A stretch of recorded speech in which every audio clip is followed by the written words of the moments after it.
انداز دیکھیے، ارشاد فرمایا والعصر، رب فرماتا ہے مجھے زمانے کی قسم، اللہ کو بھی قسم اٹھانے کی ضرورت ہے، مالک کریم کو بھی کیا حاجت ہے کہ وہ قسم اٹھائے،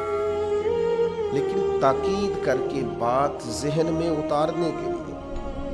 انسان کا مزاج ہوتا ہے نا، جس بات پہ قسم اٹھائی جائے اس کو انسان سمجھتا ہے زیادہ پکی ہے، تو طبع انسانی کے مطابق بات کی، فرمایا والعصر، زمانے کی قسم ہو۔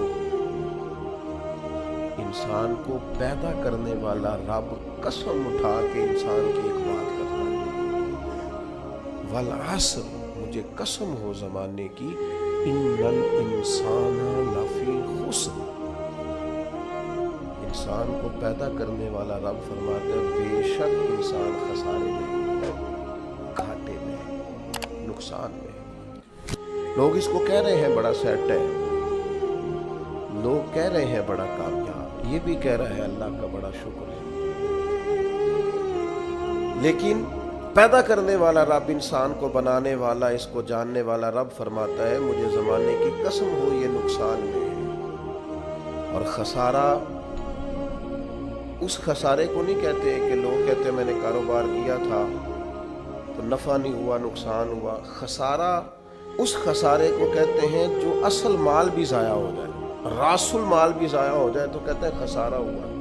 یعنی اس کے پاس جو تھا اس میں بھی یہ خسارے میں گیا۔ یا اللہ سارے خسارے میں ہے؟ فرمایا نہیں، الا الذین آمنوا، جن میں 4 صفتیں پائی جائیں وہ نہیں خسارے میں۔ ان میں پہلی صفت یہ ہے کہ الا الذین آمنوا، بے شک وہ لوگ جو ایمان لائے، مگر وہ لوگ جو ایمان لے آئے،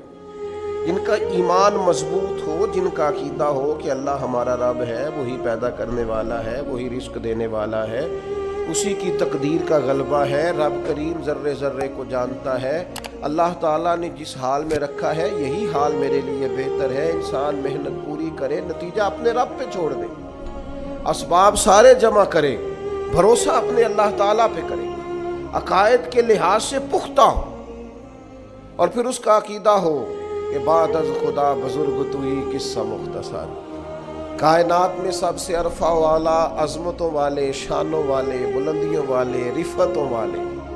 کائنات کے امام، نبیوں کے امام، رسولوں کے امام، فرشتوں کے امام، محبوب مطلق اگر کوئی ہے تو جناب محمد رسول اللہ ہے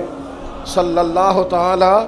علیہ وسلم، سب سے اولا ہو اعلیٰ ہمارا نبی، سب سے بالا ہو اعلیٰ ہمارا نبی، اپنے مولا کا پیارا ہمارا نبی، اور دونوں عالم کا دھولا ہمارا نبی۔ نظریاتی پختگی حاصل ہو، عقائد پختہ ہو، ایمان میں عقائد پوری طرح داخل ہے،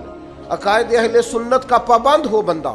پھر ایک اور بنیادی عقیدہ ہے، اسی ضمن میں سارے عقائد آ جاتے ہیں، فرشتوں پر بھی ایمان ہو، اللہ کے تمام انبیاء پر ایمان ہو، اچھی بری تقدیر پر ایمان ہو، لیکن ایک بنیادی عقیدہ جس کو عقیدہ آخرت کہا جاتا ہے، اس پر انسان کا ایمان ہونا بڑا ہی ضروری ہے۔ اگر آخرت پر ایمان کمزور ہو جائے تو دنیا میں جتنے بھی عمل ہم کرتے ہیں یہ سارے کمزور ہو جائیں۔ یہ جو لوگ ڈپریشن میں، ٹینشن میں، انزائٹی میں چلے جاتے ہیں اور ایک بات بار بار کرتے ہیں کہ میرے ہی ساتھ ایسا کیوں ہوتا ہے، آخر بڑی ہی کوشش کے بعد میں ہی ناکام کیوں رہ گیا، انہیں بتایا جائے گا کہ کامیابی پتہ کیا ہے؟ لا یستوی اصحاب النار و اصحاب الجنہ، اصحاب الجنت هم الفائزون، جنتی اور جہنمی برابر نہیں ہے، کامیاب وہ ہیں جنہیں اللہ تعالیٰ نے اصحاب جنت بنایا ہے۔ جو جنتی ہیں وہ کامیاب ہیں، جس کو اپنی آخرت کے تعلق سے اللہ تعالیٰ نے فکر سلیم دی ہے، راہ ہدایت دی ہے، اعمال حسنہ پر استقامت دی، اور وہ سمجھتا ہے کہ میں محنت اپنی آخرت کو ٹھیک کرنے کے لیے کر رہا ہوں، جد و جہد میری اپنی قبر کے لیے، حشر کے لیے، آخرت کے لیے۔ آخرت پر جس بندے کی توجہ ہے وہ بندہ کامیاب ہے۔ اس لیے دنیا میں اگر دنیاوی طور پر کوئی ناکامی آ بھی جائے تو کوئی اتنی بڑی ناکامی نہیں ہے، اس لیے کہ اصل کامیابی آخرت کی کامیابی۔ تو عقائد مضبوط ہو، اور پھر عقائد اہل سنت کی پابندی اس کے پاس موجود ہو، نہ رفض کی طرف اس کا رجحان ہو، نہ خارجیت کی طرف اس کا رجحان ہو، اس کے نظریات ستھرے ہوں، اجلے ہوں، خوبصورت ہوں، وہ رسول پاک کی ذات گرامی کی پوری غلامی کرنے والا وہ شخص، تو اس کے نظریات اعلیٰ ہوں۔ تو فرمایا کہ انسان خسارے میں ہے الا الذین آمنوا،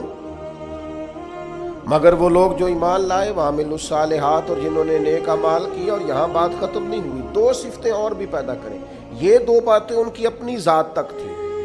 آمنوا وعملوا الصالحات، یہ دو باتیں ان کے اپنے لیے تھی۔ اب وہ سوسائٹی کو کیا دیں؟ دو کام معاشرے کے لیے بھی کریں، وتواصوا بالحق،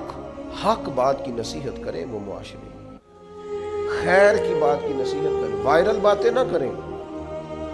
کہ آج کل یہ موضوع چل رہا ہے تو ذرا میں اس پر بولوں گا تو کچھ ویوز میرے بھی بڑھ جائیں۔ وائرل باتیں نہیں کریں، وتواصوا بالحق، وہ حق بات کی نصیحت کریں، کلمہ حق کہیں اور حکمت کے ساتھ کہیں، ادعو الی سبیل ربک بالحکمہ، دانائی کے ساتھ کہیں، لوگوں کو سمجھانے کی نیت سے کہیں، کلمہ حق ان کی زبان پر آئے۔ اور میرے نبی پاک علیہ السلام نے فرمایا سب سے افضل جہاد ظالم بادشاہ کے سامنے کلمہ حق کہنا۔ آپ حق کے ساتھ کھڑے ہوں، پھر آپ لوگوں کو امر بالمعروف کریں، پھر نہی عن المنکر کہیں، اور وہ بھی بندہ دیکھ کے نہیں۔